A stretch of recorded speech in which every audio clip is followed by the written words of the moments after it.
4월 20일 목요일, 오늘 10% 이상 급등한 종목과 그 이유에 대해서 알아보겠습니다. 오늘 장은 오후 4시 10분 키움증권 기준으로 코스피 지수는 0.46% 하락한 2563.11포인트로 마감했습니다. 외국인은 매수, 기관은 매도로 임한 가운데 개인은 매도로 대응했네요. 한편 코스닥 지수는 2.58% 하락한 885.71포인트로 마감했습니다. 외국인과 기관은 매도로 임한 가운데 개인은 매수로 대응했습니다. 그럼 본격적으로 오늘의 급등 종목들을 살펴볼게요. 오늘 10% 이상 급등한 종목은 총 24종목으로 코스피에서는 7종목, 코스닥에서는 17종목이 나왔습니다. 이 중 상한가 종목은 이화산업, 셀바이오 휴먼텍, 골드퍼시픽, 엑서지21, 신라섬유, 양지사, KBI 메탈 7종목이고요. 오늘 하한가 종목은 윈텍 한 종목이 있었습니다. 총 24개의 급등 종목들을 한데 모아서 섹터별로 묶어보니 5개 테마로 나눠볼 수 있었어요. 그 외 나머지는 개별 이슈로 오른 종목들인데요. 먼저 1번 품절주 섹터입니다. 오늘 코스닥이 2.5% 이상 하락 마감했는데요. 시장이 하락하는 경우 신규 상장주나 품절주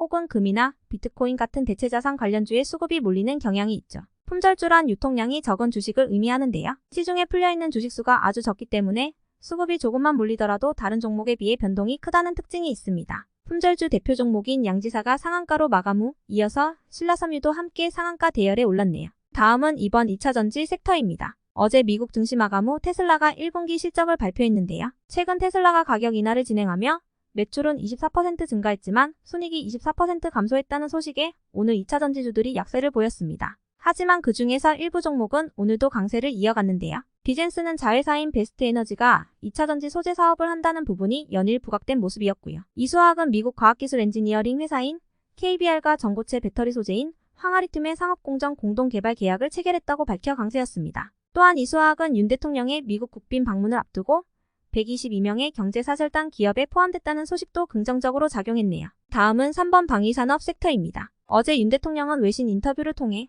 우크라이나에 대한 무기 지원 가능성을 시사했는데요. 만약 러시아가 우크라이나 민간인에 대한 대규모 공격이나 대량 학살까지 하게 된다면 한국은 인도적 지원이나 재정 지원에 머물러 있을 수만은 없다는 언급을 했습니다. 이에 러시아 정부는 한국이 우크라이나에 무기를 제공할 경우 러시아에 대한 적대 행위로 간주하겠다고 경고했는데요. 만약 한국이 전쟁에 개입할 경우 북한에게 최신 무기를 지원할 것이라고도 언급했습니다. 한국 국민들이 그들의 가장 가까운 이웃나라이자 우리의 파트너인 북한의 손에 러시아의 최신 무기가 쥐어진 것을 보면 뭐라고 할지 궁금하다라고 위협한 것인데요. 이 같은 소식에 방위산업 및 전쟁 관련주들이 강세로 마감했습니다. 다음은 4번 곡물사료 섹터입니다. 일부 언론에 따르면 올해 엘니뇨 현상으로 인해 세계 주요 곡물 생산지인 인도의 쌀과 밀 생산이 큰 타격을 입을 것으로 전해졌습니다. 기후변동 현상인 엘니뇨는 인도의 곡물 생산량을 좌우하는 6월에서 9월 사이 몬순 기간의 강우량을 감소시킨다고 하는데요. 몬순 시기 강우량이 줄어들 경우 밀과 쌀 수확량 역시 급감할 것으로 전망되었습니다. 이러한 소식에 사료와 비료, 농업 관련주들이 강세로 마감했습니다.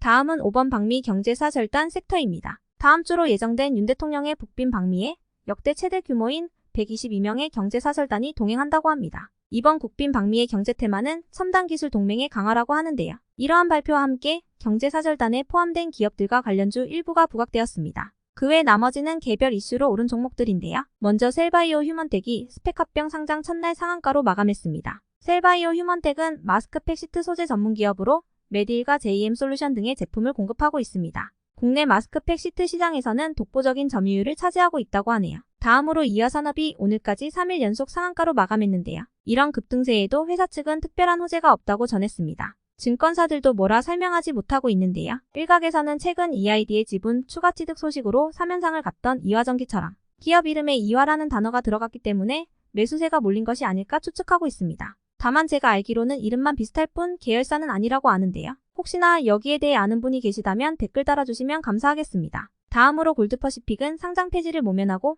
거래 재개가 되었다는 소식에 상한가 마감했고요. 한편 엑서지21은 음식물 처리기 시장에서 실적이 호전될 것이라는 기대감에 상한가 마감했습니다. 다음으로 조선내화는 포스코그룹이 전남 광양 동호안 산업단지에 4조 4천억 원을 투자한다는 소식에 관련주로 상승했습니다. 정부가 철강 관련 업종만 들어갈 수 있도록 한 현행 입지 제한 규정을 완화하기로 하면서 2차전지 소재와 수소 관련 공장을 짓는 것을 검토하고 있다고 하는데요. 조선내화는 최근 포스코 케미칼과의 협력 소식이 부각되기도 했던 기업인 만큼 해당 소식에 강세로 마감했네요. 다음으로 글로보는 화장품주로 내한 중국인 관광객 수가 빠른 속도로 회복되면서 면세점과 화장품 기업들의 실적이 회복될 것이라는 신한투자증권의 전망 속 어제 상한가로 마감했던 종목인데요. 오늘 하락장 속에서도 강세를 이어갔습니다. 한편 에머리지의 급등 이유는 파악되지 않았고요. 다음으로 모바일 기기의 햅틱 기능 등 액추에이터 기능을 만드는 하이소닉은 영업이익 흑자 전환 소식에 기대감을 입은 모습이었네요. 한편 GSE는 정부가 전기와 가스요금 인상이 불가피한 상황 속에서